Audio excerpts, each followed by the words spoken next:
Donc, c'est maintenant le moment de parler culture.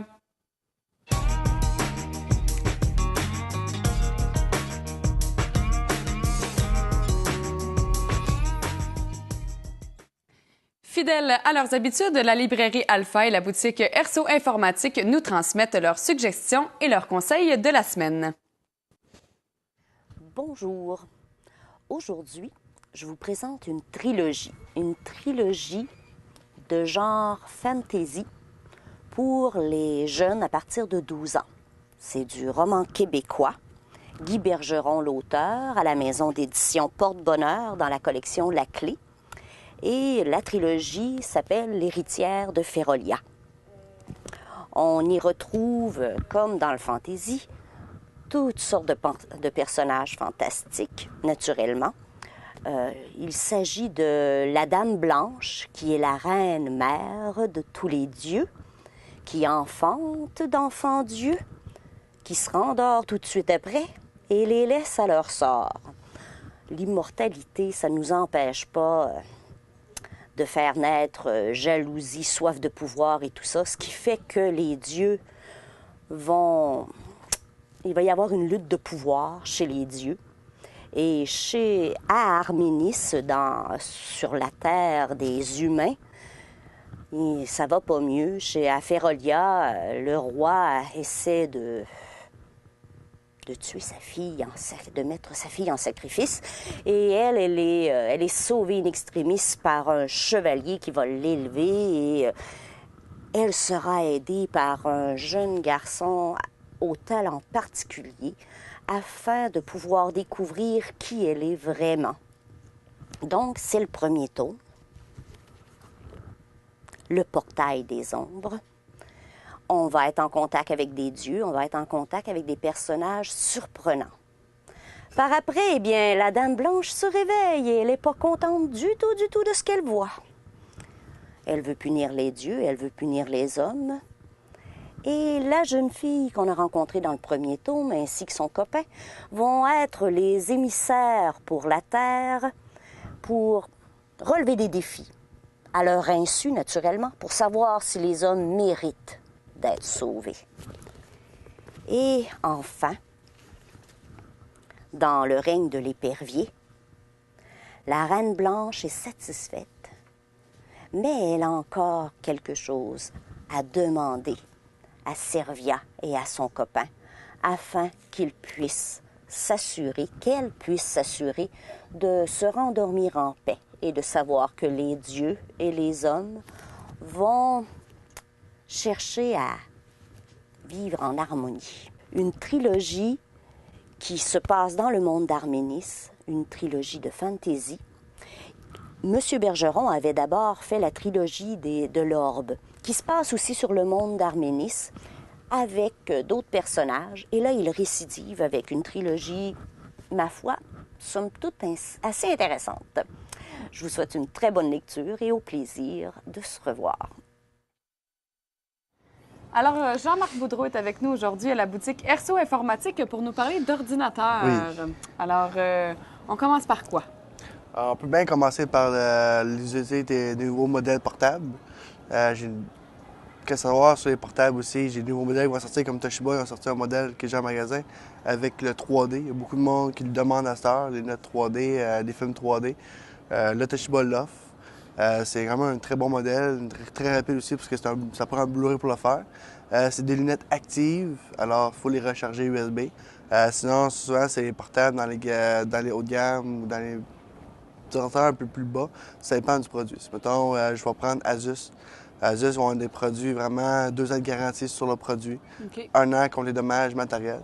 C'est-à-dire, si le client brise l'écran, brise le clavier, endommage le portable en tant que tel, il doit un échange ou une réparation dans l'année. Ça, c'est vraiment avec Asus directement, c'est pas avec nous, Okay. mais ils ont l'option de faire. C'est pas tous les portables Asus qui l'offrent.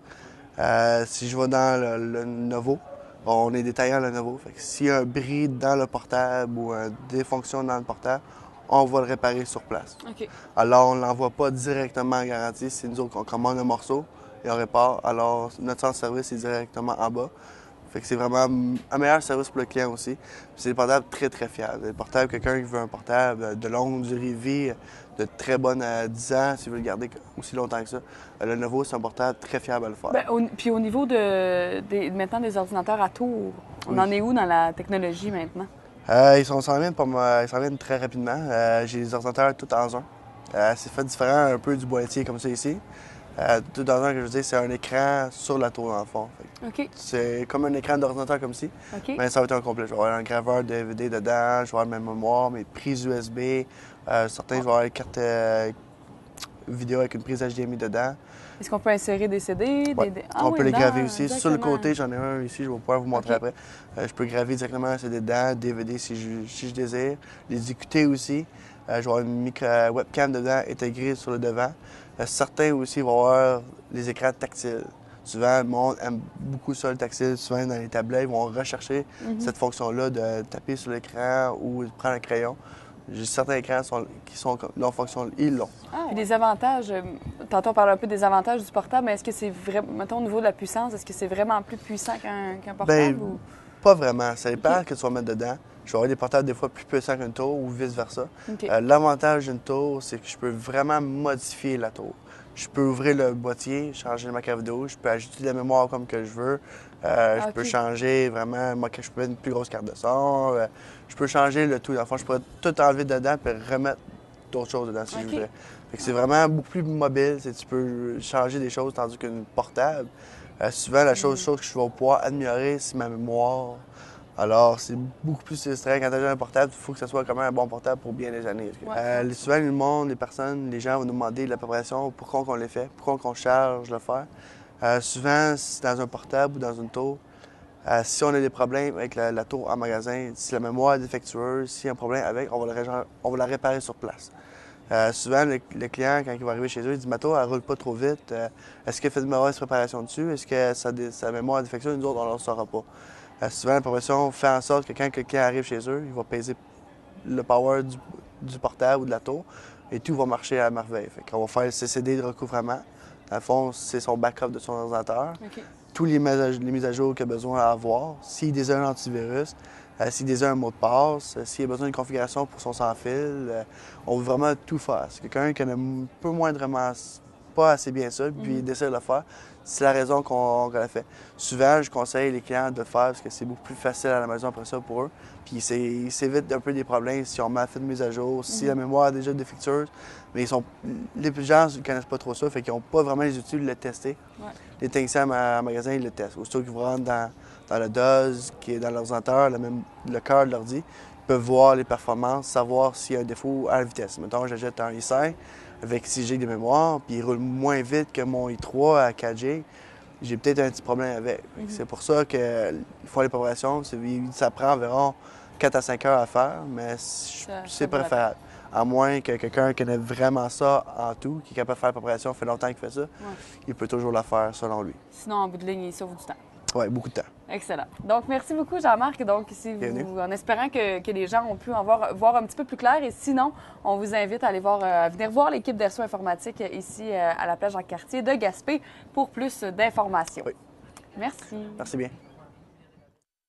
Et maintenant, après le très intense Café de Flore, que je suggère d'ailleurs fortement à tout le monde, les soirées Ciné-Lune du 13 et 14 mars prochain nous proposent cette fois-ci une comédie dramatique belge intitulée Hasta la Vista. Lars, Jozef en ik, wij willen graag samen een reis maken. Naar Spanje? Heb jij ooit al een vrouw gehad, Jozef? De wijnroute. Een wijnroute. Ik wil weten hoe dat voelt, een vrouwenlijf. Complex. Ik wil seks. Ik wil poepen. Kan ik toch moeilijk aan mijn ouders vragen om mij naar een bordeel te voeren in Spanje? Mama en papa die willen dat niet, dat weet ik. Maar wij gaan toch. Ik ga mee. Dat is Claude? Ja, dat is Claude. Dat is een vrouw. Kunnen wij toch niet naar een hoek gaan met een vrouw? Hé, is ze weg? We zijn vertrokken. We zijn naar Oslo. Oh, fuck. Klap je Flamands. Wat Flamand? Rij mij niet aan. Wil je klap voor je bek hebben? Hé, goed, daar zijn hast. Hoe heb je klap voor je bek hebben? Een voyage. Oh, voyage. Zeg dat juffrouw gevraagd of dat wij een kamer delen. Dan bij haar, direct.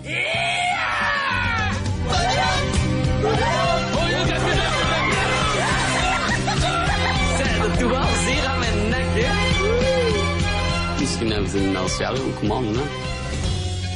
Hallo. Jij en Lars komen bij mij op de eerste plaats. Hi, Martijn. Godverdomme, nee. Kunnen wij dat nu aandoen? I promise. Tournee generaal. Seks voor iedereen.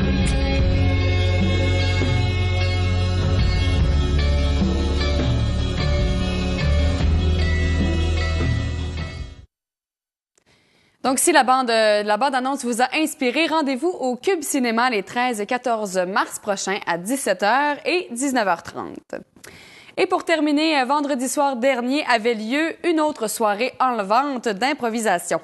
L'équipe des Bleus affrontait l'équipe des Rouges et les deux équipes se disputaient pour la deuxième place officielle. Se disputaient en fait la deuxième place officielle au classement. Les deux équipes se sont suivies tout le long de la soirée et c'est vers la fin, après que l'équipe des Bleus ait remporté 2 improvisations de suite et ait gagné un 3e point pour une 3e pénalité obtenue du côté des Rouges, qu'ils se sont assurés la victoire.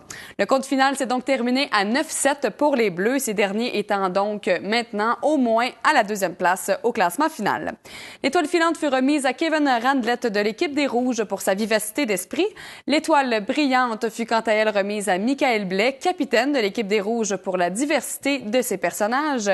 Et finalement, pour la construction utilisée lors de ces improvisations, c'est François Saint-Laurent, capitaine de l'équipe des Bleus, qui a remporté la bonne étoile. Il ne reste plus que 2 matchs officiels dans la saison régulière et la compétition demeure féroce. C'est donc rendez-vous vendredi prochain, le 9 mars, dès 20h, au Café étudiant chez Oscar, où l'équipe des Bleus affrontera l'équipe des Verts. Donc, un autre match qui aura une bonne incidence sur le classement des équipes. N'hésitez pas encore une fois à aller visiter leur site web à improvisationgaspé.ca pour avoir plus de détails. C'est donc la fin de notre émission. Sur ce, je vous souhaite une très belle semaine et une belle relâche pour ceux qui le sont. À bientôt.